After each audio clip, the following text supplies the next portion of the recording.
Thank you all for coming. And it's our big MFA reading tonight. We're glad to see some other faces here too, and family members from far away. It's been great working with all of you on this, and you're all going to do a great job. Robert Rees wishes he could be here tonight, but he actually had to go to an event for work, so he has a legitimate excuse. And it's for the college, I swear. But he really loves coming to these, so I know that he wishes he could be in two places at once. Please join us at Vino afterwards, next door or 2 doors down. Have a glass of wine to celebrate the end of the semester. And I look forward to seeing you all here, hopefully next semester. Well, some of you. I really enjoyed taking this over from Magdalene and look forward to booking next season. And okay, so the way the MFA reading works is I'm going to call the first reader. You don't know the order you're going in. And there's a list here, so then after that person reads, just call out the next person's name and keep doing that. If you forget, I'll come up and remind you to say the next person's name. Okay, so it's always hard for the first person, but Kerry Anderson.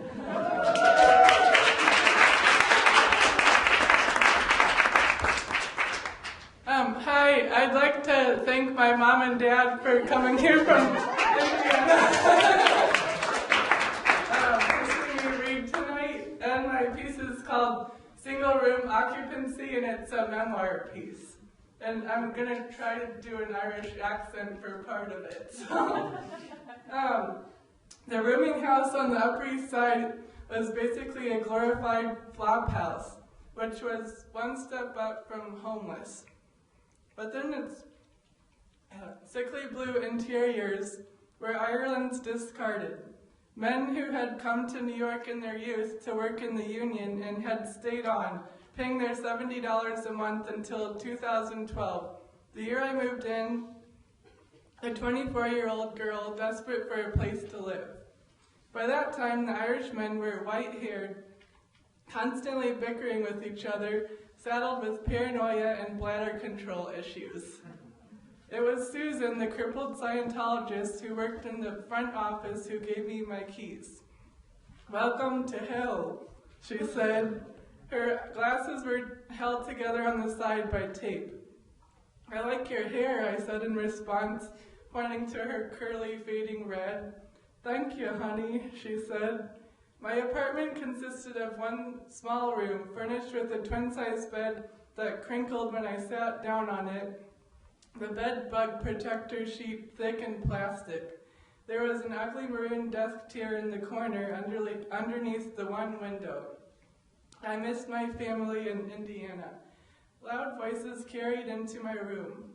"You filthy scumbag," mustered the old man down the hall. He appeared to be shouting through the stairwell at a man above us. "You shouldn't even be in the country." "Old man, I could get you arrested for saying that," the man upstairs said back. "We don't want your kind here. Look at you, you can barely stand up. What good are you?" The old man waved a hammer at his upstairs opponent, who remained faceless. Later that night, my across-the-hall neighbor offered me rice and meat and deposited a Tupperware container of it in front of my door when he was done cooking. He said he was from Seattle, but his voice was thick with Africa. His bedroom walls used to be white and were now yellow from cigarette smoke. That night I went to the shared kitchen down the hall to make tea. There was an old man standing by the stove, the same one that had the hammer earlier. His skin was so pale, his mouth in a taut O shape like a ghost mask. "Pleasure to meet you," he said, holding out his hand. "I'm Tom." "I'm Kerry," I said. "Like the county in Ireland," he said. "Can I take your picture?" I asked Tom. "Sure, as long as you don't tell the police what I've been up to," he said, and combed back what little hair he had. For weeks after that, I saw Tom in the kitchen as we both had our night teas. And then that spring, I didn't see him for a week, and then another week. I wondered where he went. I wandered to his end of the hallway and smelled a horrible stench. Running down the stairs, I buzzed into the front office. Susan took off her glasses. "What's going on, honey?" she asked. "I think there's a dead man on my floor," I said. The next morning, a team of policemen came into the building and kicked open Tom's door. Men littered the staircases, rushing back into their bedrooms as the smell of a decaying body filled the air. "Nasty!" I heard not one but two men yell. I checked myself into a hotel that night and sat on the king-size bed, eating grapes and responding to a Craigslist roommate-seeking ad. My camera rested on the bedside table, holding most likely the last photograph ever taken of old Tom Mulligan. That's it.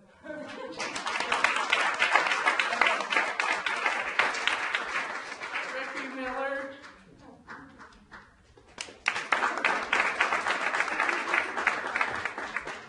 So here's the secret list. I could give it all away now.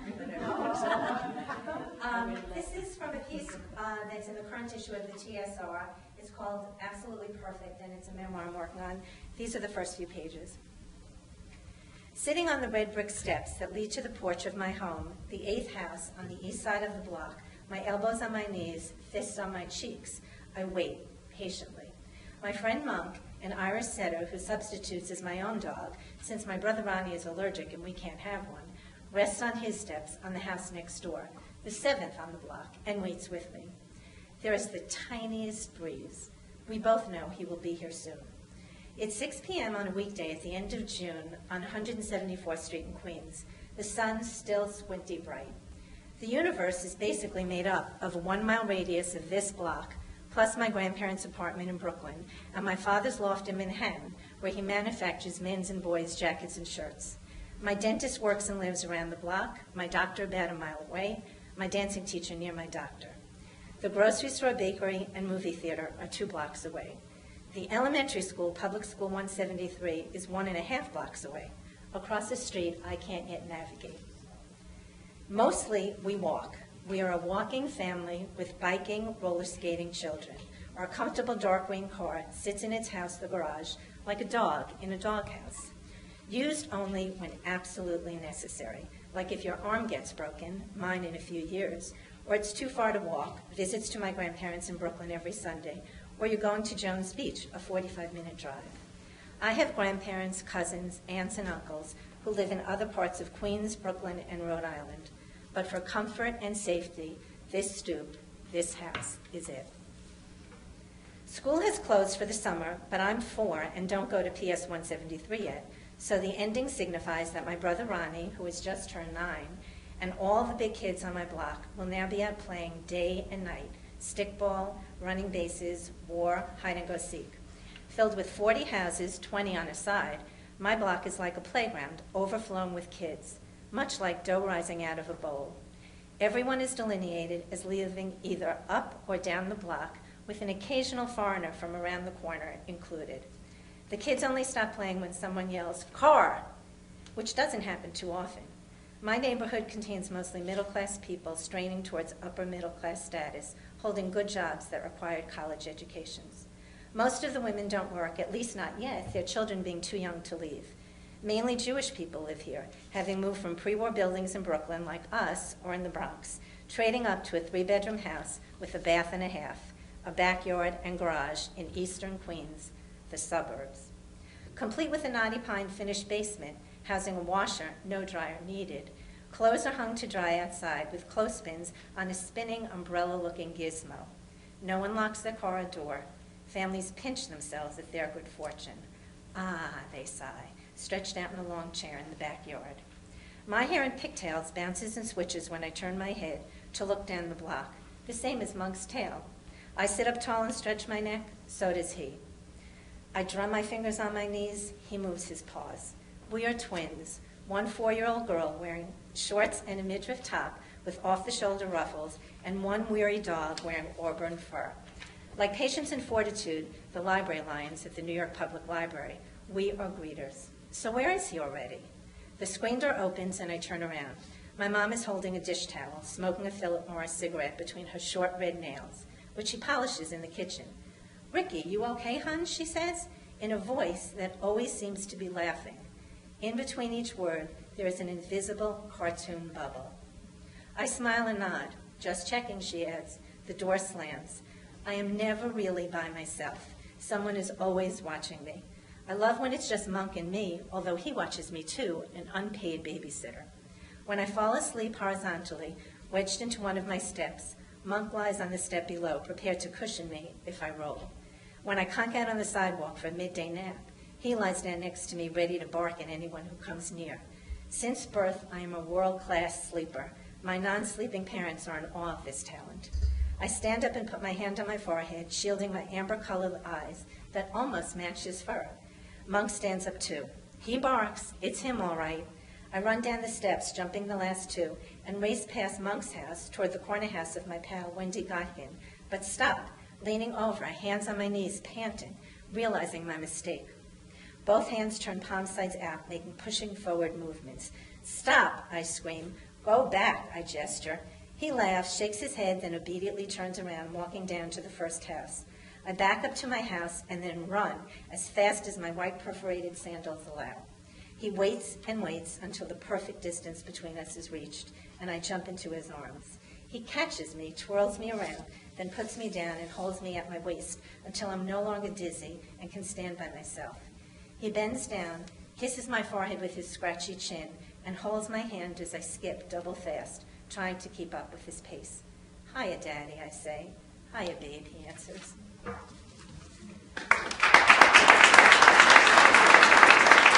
next person to read is Howard Berman.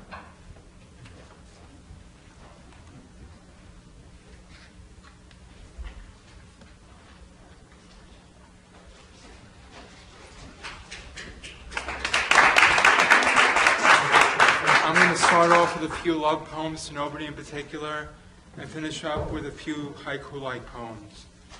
Love poem number 1.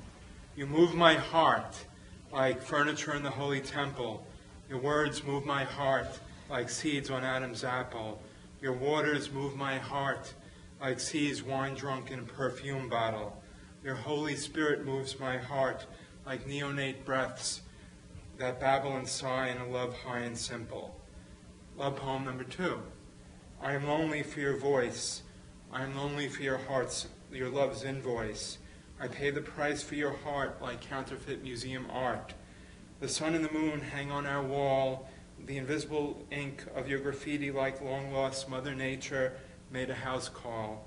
Our breaths are synchronized across time zones. Our sighs are by lovers as prized as jeweled stones. A love poem for one is a lot less fun than a walk on the beach when youth is within reach. The lips are won by the tongue, the throat coughs up the song. Psalms as birds are digested and butterflies swallowed as kisses. Eternity isn't too late to await the fate of a second date and her blisses.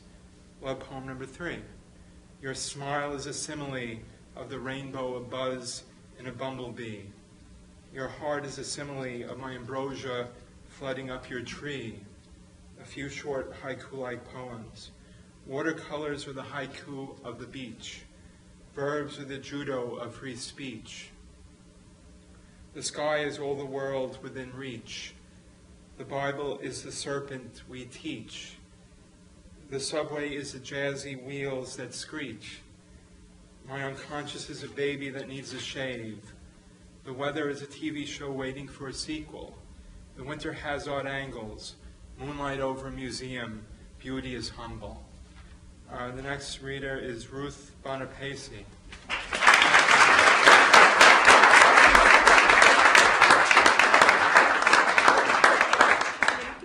Hello. I'm going to read from my novel, which a lot of people have heard snippets of. Same people, same characters. It's a group of friends, bodybuilders. They've got a manual from Bulgaria, and one character, Joe, is a pilot. I think that's all you need to know. So, and they're in this section. They've just arrived at Kennedy Airport, and there is a big C-130 cargo plane on the tarmac, and that's the kind that you can like put other airplanes inside of it and everything, so it's really huge. And here we go.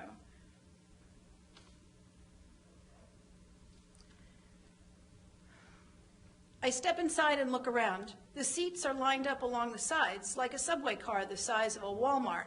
I feel like we're in a movie. I can't remember which movie, but I definitely know I saw this in a movie where these soldiers were in seats just like this before jumping out with their parachutes, and I suddenly feel my heart beating so fast I can hardly breathe. I look at Joe and I yell, "No! No fucking way, I won't do it, I'm not jumping!" Joe tells me to chill. There's no reason to jump out of a perfectly functioning aircraft, and there are parachutes, and he'll tell me how to use them, but don't even think of the possibilities, because as the captain, it freaks him out to even think of the plane crashes except in the most hypothetical way. I feel relieved. We see eye to eye on this point. Then I feel the plane rumble, and it gets very, very loud. I close my eyes. I think, God, please, please, please. Then the noise subsides. We are still on the ground. The door opens again, and a small woman comes on the plane. She is dressed like a gypsy, bandana, thick eyeliner, mole on her cheek. And she turns in my direction, looks over at me, and opens her bag. She takes my left hand and studies my palm. She reaches into her black bag and places a communion wafer in my open hand. "Eat," she says, "but never on the same day as candy corn, the ancient Bulgarian way." Ancient, I say? Get out of here. This wasn't. She shushes me and waves her hands. "Not question. You listen me." Her voice grows so quiet I can barely hear. "Your parents are not your parents. You will know more. Not question."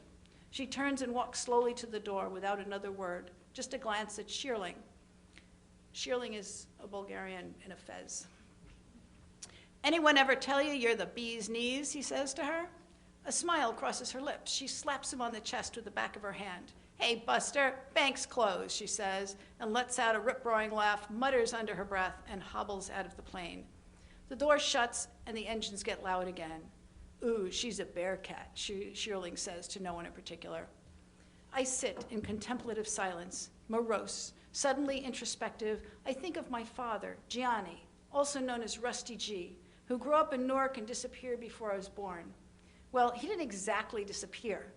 He got a football scholarship to Notre Dame and knocked up Mom at a bar in Atlantic City during spring break.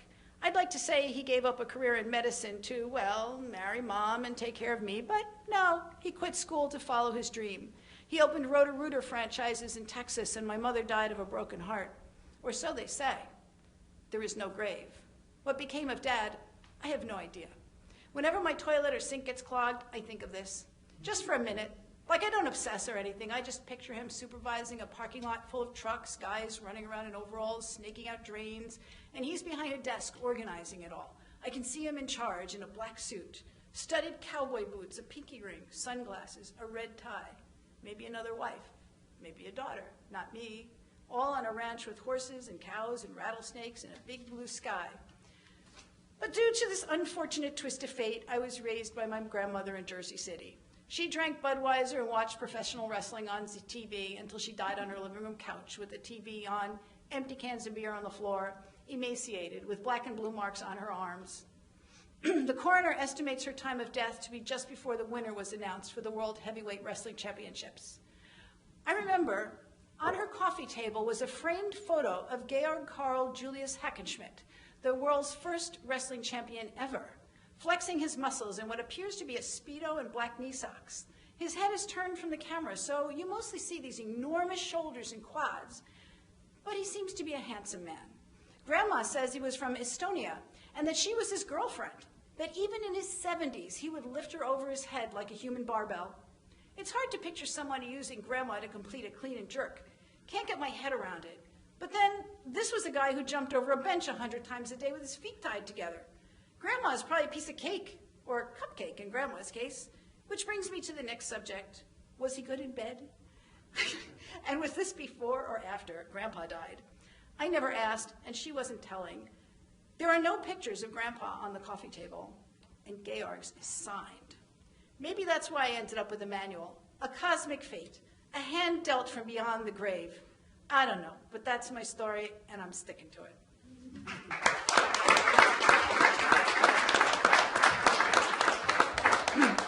The next person is Dorothy Hom.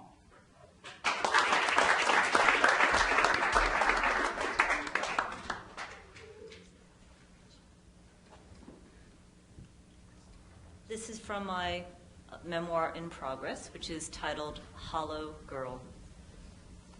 The phone rings late on a Sunday night. Come quick, Mom says. I think your daddy gone. I grab my keys, wallet, and coat and race for my Manhattan apartment. A checklist blinks in and out of my vision. A taxi approaches. Take me to Bay Ridge, Brooklyn, I say. Take the tunnel. We speed down the highway. Other vehicles drift. I prepare to lose a vestige of innocence and take on the mantle of being an adult. Mom answers her door, unable to look me in the face. Hi, Mom, I say, and kiss her hello. We pad along the carpeted hallway, where oversized ferns in the wallpaper engulfed me in my youth. Tucked upright in a cut-open tissue box are envelopes salvaged from junk mail. Dad would recycle these as notepaper. A crossbar secures the door which leads to their garden. I spy the key to the padlock which secures this door from the inside, hanging limp on a metal hook. What happens if there's a fire? I asked Mom once. Why not keep the key in the lock? Don't worry, she replied. We have time. Approaching my father, who lies prone in the bedroom, I realize there is no more time. At 6 p.m., I fed my father from a sippy cup my daughters once used. It is now 11 p.m. Dad's eyes are closed. His hands claw the bedspread but do not clutch. His arm is featherweight. Did you call 911? I ask Mom. Mute, she shakes her head. The dispatcher asks, can you check if he's still breathing? I can't tell, I reply. She tells me an ambulance is on its way. I feel inadequate. How could I not tell? I admit to myself I'd prefer someone else do this, to certify my father is dead. We sit to wait on vinyl chairs, which Dad had upholstered. I remember black metal legs upturned on his lap, and him stapling the fabric on the seat cushion as if grappling a sheep belly up, sewing back their shorn skin. My mother's dark eyes usually dart, missing nothing. Tonight they barely flicker. Her cropped hair lies limp, matching her spirits, no longer curled from the permanence Dad used to apply every month. Her fingers fray a crumpled tissue. I squeeze her hand, but not too hard. The doorbell rings. EMS technicians lumber inside. Their jackets scrape the hallway as if brushing the ferns. Dad had papered these walls himself. Everywhere are signs of his handiwork. He's dead, one medic says. We'll have to call the police, says the other. He whips out a walkie-talkie to call it in, but not before acknowledging my mother. I'm sorry, ma'am. Mom responds with a halting dip of her chin. The EMS leave. A woman appears. Dressed similarly to the technicians, her manner is disheveled. A flashing red light signals an ambulance waiting outside. Where is the patient? She says, too loudly. She stinks of cigarettes. There's no patient, I say. We don't need you here. I'm the responder. I'm here to help, she declares. A badge on her jacket reads, Bay Ridge Ambulance Volunteer Organization. Lurching toward my parents' bedroom, her breath reeks with alcohol. He's already dead, I say. Please go away. My wariness turns to disgust. We lock eyes. Hers dilate and wobble in her head. Retreating, she drops the cigarette she was holding and amazingly stubs it out into our carpet. Are you kidding? I say. Leave, now. More shocked than angry, I push the woman hard. But yet, for the briefest of moments, I forgive her this conduct. Raised to be such a dutiful daughter, I envy this drunkard's abandon. Will you please welcome Daniel Sarluca.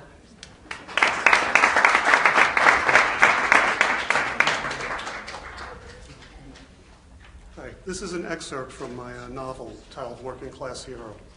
The protagonist, Nick, works a midnight shift at 7-Eleven. A few nights earlier, he had a fist fight with one of the customers.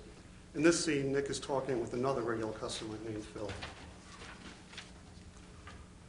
Phil Bergamino's bowels operated with the precision of a German railroad. Every Saturday morning, he'd show up at 5:45 and follow the same routine. Say good morning to me, make himself a cup of coffee, large, 3 sugars, a splash of milk, grab a copy of the Daily News, and position himself by the store's back counter. After 10 minutes, he'd down the last of his coffee, use the toilet, wash his hands, I hoped, and then hop back into his car to drive to Brooklyn, where he worked as a supervisor in the sanitation department. "Working man's in for a hell of a fight," he said to me one morning, leaning over the counter with the newspaper spread in front of him. Built short and wide, like an old-school baseball catcher, his biceps bulged under his gray T-shirt with New York's strongest stenciled across the front. "Why do you say that?" I said. "Reagan's firing the air traffic controllers? Union busting, plain and simple.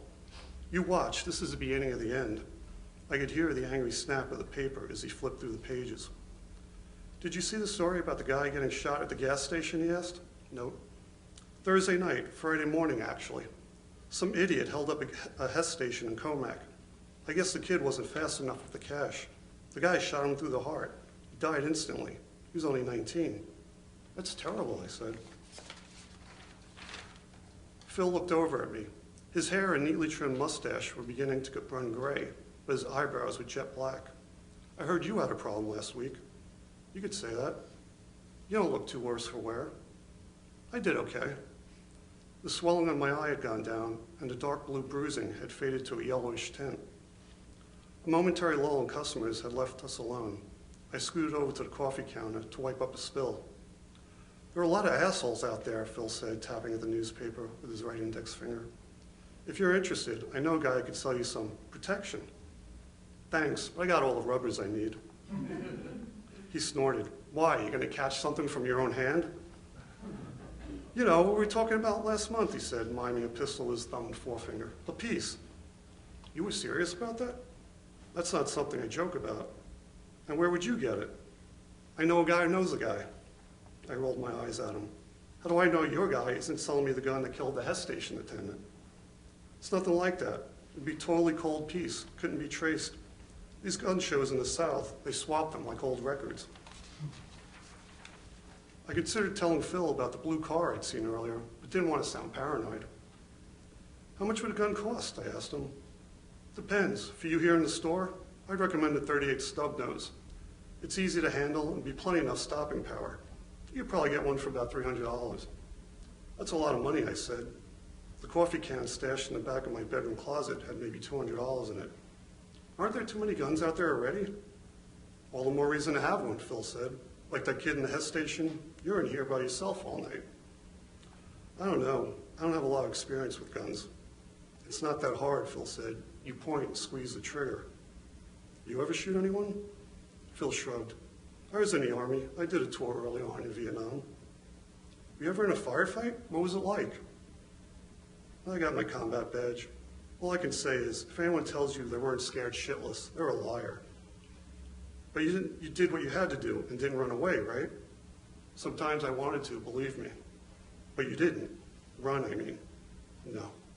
Thank you."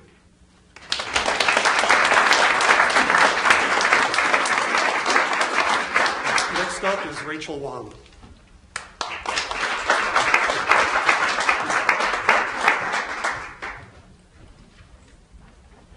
Hello.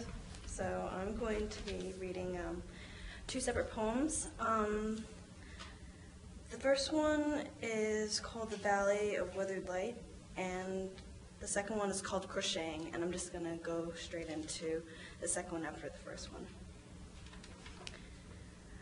When I come to a valley of shadows of scattered lives, my bare feet skim over the smooth pillowed sand. Erosion, grounded to mesh dust. The wind tugs at me like a child wanting to play. I let it guide me to the breathing riverbed. As I dip my feet in the living water, its cool healing soothes my soles. Wading deeper, I feel the coy cling of nightgown on my skin. The water grasps my arms and pulls me out to the center of the deep. I wallow in the liquid moonlight until the sun comes out and the light dries, making me lie on shards of stone and parched stars. This is the second one. Experiments. Try to describe as a time and life as a singular line. Cause and effect, action and reaction. But life is a constant thread, weaving in and out, returning to previous points, while ever moving forward. As soon as you reach what you assume to be the end, you return to that long forgotten stitch. It tempts me, that ending piece of yarn, like a man begging fates for more time. But I, atropos, take my shears to the edge and cut, and silence echoes in this slice. Thank you.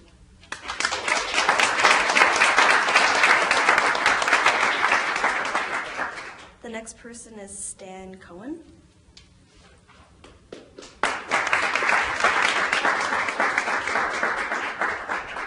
Good evening. These are two stories of the 613 I've written on the theme of You Can't Go Back.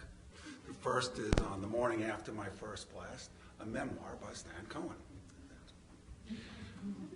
What is real? Am I a creative and passionate master of the universe, or just a man following a plan? It was Sunday morning mass. I looked around and everyone was dressed ironically in their Sunday best. Latin, no. So I didn't understand the lessons learned.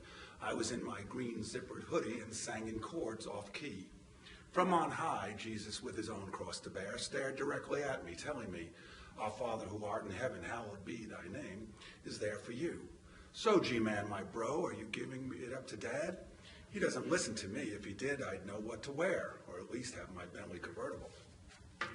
Listening is one thing, after all. I ain't the greatest talkie, but even in surround sound, he doesn't answer me. I guess the pot seed doesn't fall far from the pantry. Jesus got a little defensive. Was it because he was the eldest son or the immaculate one? Talk about OCD. I mean, this brother walked on water rather than get wet. But I was not undone. I felt high and almighty. I mean, I've been following my brother's footsteps my whole life. Here I am in church, so my father isn't as far there as he had been from me, and I spoke to him with all due deference. My Father who art in heaven, as I refer to him, hey man, do it to me one more time. Show me the path of least resistance. I may not be ready to die for the sins of man like my brother, but let me see the light, if not delight. Jesus came down from the mountain, screamed, "My son, you're a boy." "But bro," I protested, "hey man, there's Dad and that G-host guy. Do I go forth? Well, you can't go back, so let's eat, and let us all say, Amen.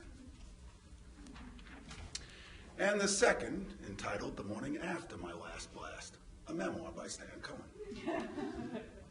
Surprised, they all yelled as I walked in. They were happy to see me, having waited for me to return from my business day, now ready to revel in the glory of the party. My wife stood out from the rest, holding her bow and arrow. "I thought you were the gatherer. Not on this day. Today is your day. You just sit. We are here to do your biddings." Ain't that a kick in the pants? Next to her, my eldest son, with backpack packed on his back. "Where are you going?" "I'm taking off. I'm going farther than the farthest reaches of the universe, Father. I have studied our world as we know it, and understand you are an earthly king, and I am but an underling. Anything further you want to tell your father?" "I've decided I want to be king, but by force of nature, for me to ascend to that lofty goal, I must kill you, and that is a burden that tears at my soul. Heel that I am, I have a heart. So whether it is my love and respect for you or my fear that you'd kill me, if I tried, I must move on.org. Then I can be king elsewhere, and you can still be king here. Sadly, I asked, will I ever see you again? Of course, you old geezer. Anytime I need money, I'll be back. With all grace in my heart, but not knowing if it'll be true, I'll always be here for you. Then I saw my beautiful daughter standing there in her rather impregnated status, and poof, I was a grandfather. My son, who would be king, fainted at the sight of the entrails on the floor, and I was asked to cut the bouncing baby's bungee cord, and I I noted the next generation was born, and so grandparenting was invented. The best invention of mankind ever.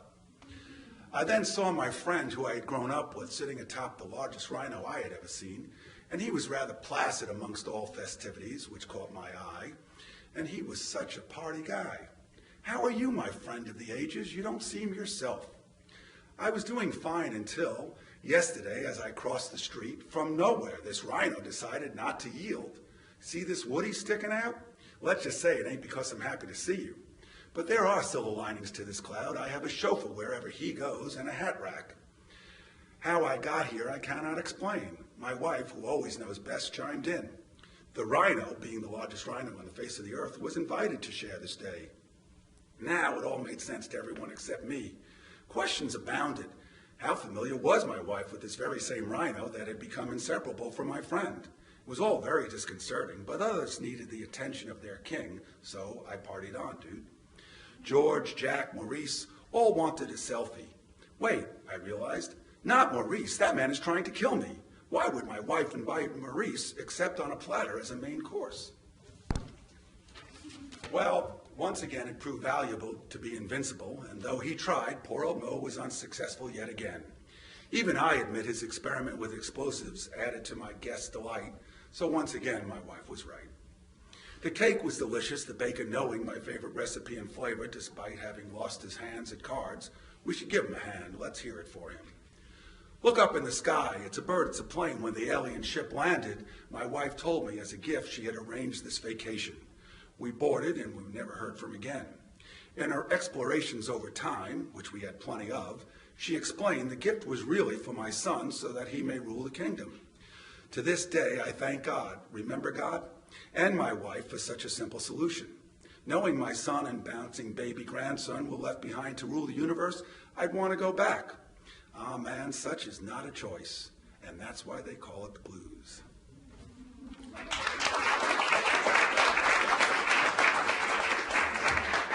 And now I introduce Harmony Hazard.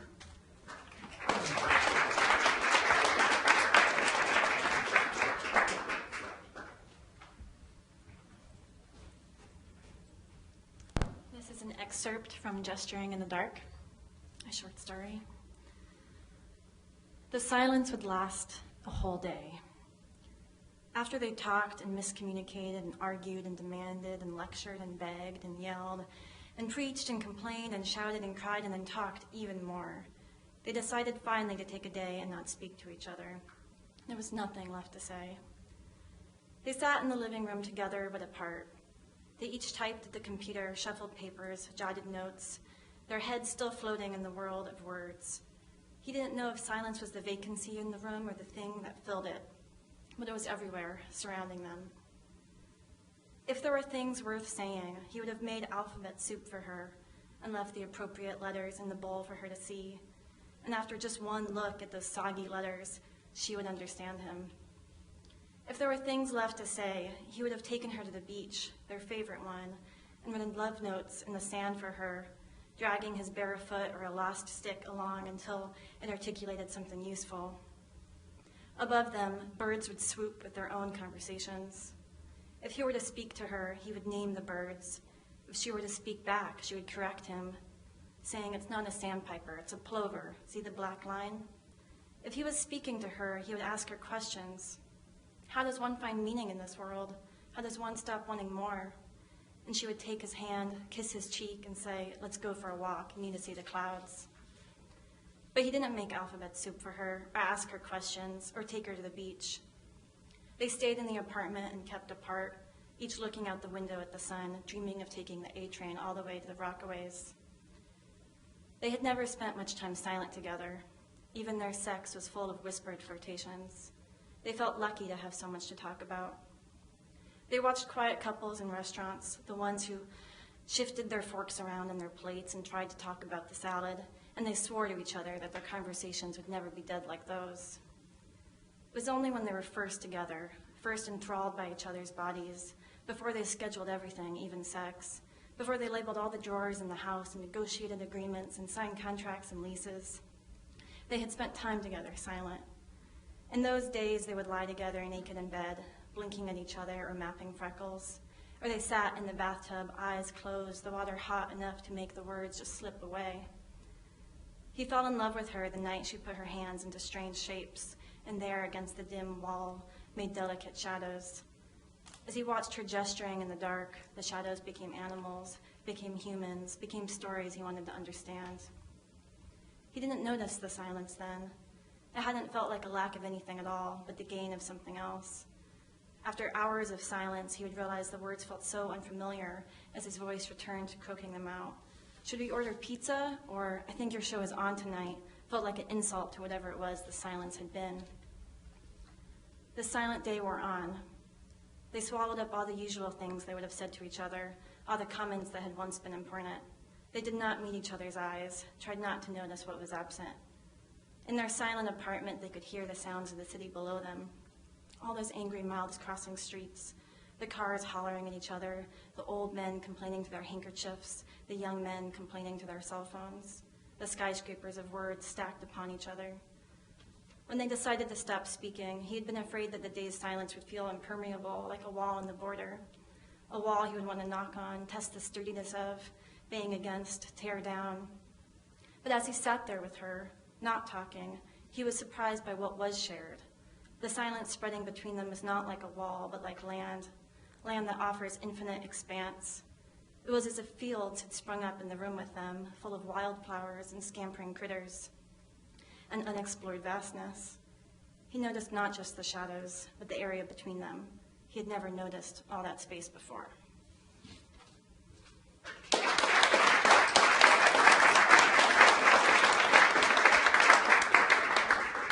I'd like to welcome Rashaun Allen.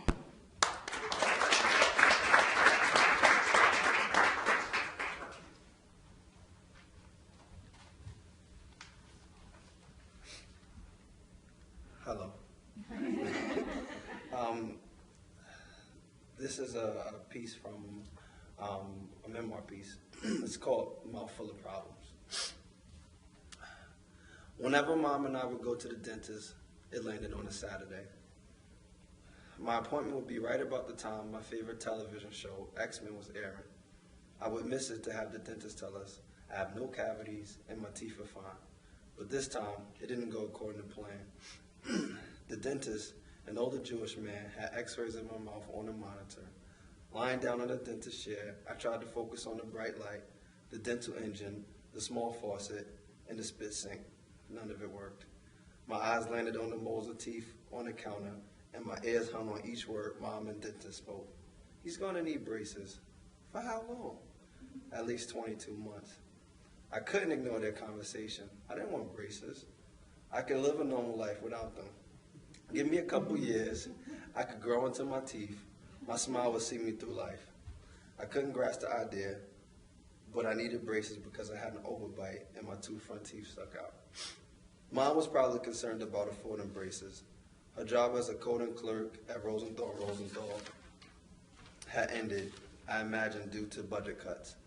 Her effort at finding work wasn't going well, like her attempt at joining the FBI, it bore no fruit. In her attempt to stay afloat, she signed up for Kelly Temporary Services, doing data entry, and used her savings. Running out of options, she applied for welfare. I didn't know we were on welfare until the day at the local bodega. Mom put our groceries on the check stand belt for the cashier to ring up. She grabbed her wallet out from her purse, pulling out a card, and she swiped it. She then took out $1 to pay for the Daily News. How come you couldn't put the paper on the card? I asked her. She turns towards me, giving me a look that showed now wasn't the time to ask that question. I had hit a chord. The question was more loaded than I could have imagined. Mom didn't like the idea of being dependent. She had taken care of us since moving out of Granddad's apartment when I was about 4 years old. She was a superwoman, but her financial woe was her kryptonite. I only use welfare if I need it. I'm not one of those people who live off the government, Mom explained as we walked home. It was a temporary solution to our long-term situation. We would have food on the table, and some of the cost for braces would be covered. But I didn't know her struggle. I only focused on mine. I was worried about surviving Gershwin Junior High School, wearing braces in the middle of 7th grade. It was spring '99, girls took notice, and guys had jokes. How many could I take? Having braces was an open invitation to be clowned. The jokes would be vicious. Railroad mouth, jail bar face, or barbed wire. The day I received my braces arrived. I had 4 teeth removed prior to this procedure. It had become routine to travel to Ocean Parkway, an affluent neighborhood in Brooklyn, to see the orthodontist. The orthodontist office was across the street from Lincoln High School, where Brooklyn ballers chased their hoop dreams. I had come by Lincoln to fulfill my nightmare. We walked into the orthodontist office, and Mom checked me in with the receptionist. I laid down on a chair, and the orthodontist, an older white man, walked in the room. "Good afternoon, Rashaun. Are you ready to begin?" he asked. His voice was calm and reassuring as he explained the procedure would take about 2 hours. The bands were placed around my molars. He stuck brackets on my teeth and placed wires through them. As he finished, he placed gray rubber bands around the brackets and recited his made-up song. "No candy or chocolate, Hershey's now or later." Mom entered the room and was informed that I had to return every month to tighten the braces. We left the orthodontist's office and I was down. Mom took notice of my mood. She read my body language like a tattoo and was infuriated. "Kids who tease you will be jealous when they're off," she said, sniffing the tears back in my eyes. The next day, wearing braces to Gershwin was trial by fire. I made the mile trek alone like a soldier who had lost his platoon. Lined up on the hallway wall of my French class, I stood attentive, aware of my classmates forming all around. Grinding my teeth down to guarantee them shut, uttering nods instead of saying hi until Chara spoke to me. "Hi, Rashaun," she said. She was a pretty girl from Linden Projects who was short, pale, and had a bright smile. But before my mouth was fully open, I managed to say hi, but I couldn't get away with one-word answers with her. We liked each other, we sat next to each other, and we talked all the time. "What's wrong?" she said, trying to stir up a conversation. But how could I explain my situation without looking foolish? She didn't have braces. She couldn't relate to being teased. But before I could respond, she said, "The braces don't look bad on you." Surprised, I smiled.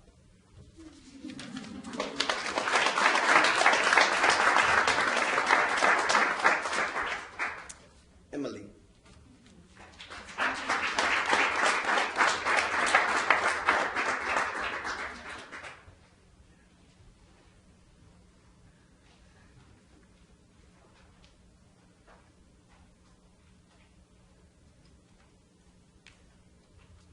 Thanks, Sean. Okay, I'm going to read a short humor piece from Patty Mark's class. It's called "How Did He Do It?" with Kevin Johnson. Hi, I'm Kevin Johnson. You might remember me as a background extra on local cable access shows such as Thin Thighs with Jazzercise, Better, Not Butter, and the Evanston Neighborhood Association's selected short documentary, Don't Eat That. As former captain of the Stevenson High School varsity water polo team, go Vikings! I know a thing or two about looking good and feeling awesome. That's why I'm excited to be on stage to share my health tips and tricks as part of the TEDx Stevenson High School series, How Do They Do It? The first Kevin Johnson recommendation for total body health is simple. Don't eat so much pizza. I know Lil Frankie's Pizza Extravaganza is across the street from school. And I also know that Cindy Myers works the cash register.